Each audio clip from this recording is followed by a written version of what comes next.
യൂറോപ്പിലിരുന്നുകൊണ്ട് നല്ല ചൂട് കുത്തിരിച്ചോറും തേങ്ങ അരച്ച് മീൻകറി കഴിക്കാനുള്ള, അതും മത്തിക്കറി കഴിക്കാനുള്ള ആഗ്രഹത്തിന്റെ പുറത്തുണ്ടായ വീഡിയോ ആണ് ഇപ്പോൾ കണ്ടുകൊണ്ടിരിക്കുന്നത്. അതിനായിട്ട് ഞാൻ ഉപയോഗിക്കുന്നതാണ് കണ്ടിക മത്തി, അതും ടൊമാറ്റോ സോസിലിട്ടത്. അതിന്റെ അരപ്പിനായിട്ട് ഡെസിക്കേറ്റഡ് കോക്കനട്ട്, കാരണം ഫ്രഷ് കോക്കനട്ട് എൻ്റെ ഇല്ല. അപ്പൊ ഡെസിക്കേറ്റഡ് കോക്കനട്ട്, അതിട്ട് 3 കഷ്ണം ഉള്ളി, 3 പച്ചമുളക്, 2 കഷ്ണം ചെറിയ ഇഞ്ചി, മുളക് പൊടി, ഞാൻ ലേശം മഞ്ഞപ്പൊടി ചേർക്കാറുണ്ട്, മഞ്ഞപ്പൊടി എന്നിട്ട് നന്നായിട്ട് അരച്ചു കൊടുത്തു. ഈ അരച്ചെണ്ണത്തോട്ട് പാകത്തിന് വെള്ളം ഒഴിക്കുക. എന്നിട്ട് പണി പരിപാടി പെട്ടെന്ന് തീരും. തിളയ്ക്കാൻ വെച്ചു. തിളയ്ക്കുന്നതിന് മുമ്പ് തന്നെ ഞാൻ 2 കഷ്ണം ചെറിയ കുടംപുളി ഇട്ടിട്ടുണ്ട്. ഇത് തിളച്ച് വരുമ്പോഴത്തേക്കും നമ്മുടെ മെയിൻ താരമായിട്ടുള്ള ഇതാണ് മത്തി. 4 കഷ്ണം മത്തി, അതും ടൊമാറ്റോ സോസ് ഇട്ടത്, അതും കൂടെ അതിലോട്ട് ചേർക്കും. എന്നിട്ട് പാകത്തിന് ഉപ്പ് നോക്കും.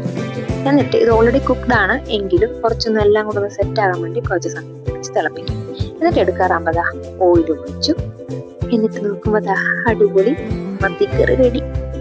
ഇത് നല്ല ചൂട് ചോറിനകത്തോട്ട് ഇതുപോലെ അങ്ങോട്ട് ഒഴിക്കും. അതിനൊരു രസത്തിന്, ഒരു ഭംഗിക്ക് ഒരു ചെറിയ കഷ്ണം കണ്ണാങ്ങോട്ട് വെച്ചിട്ടുണ്ട്. അപ്പോൾ ഇന്നത്തെ ഡിന്നർ അടിപൊളി.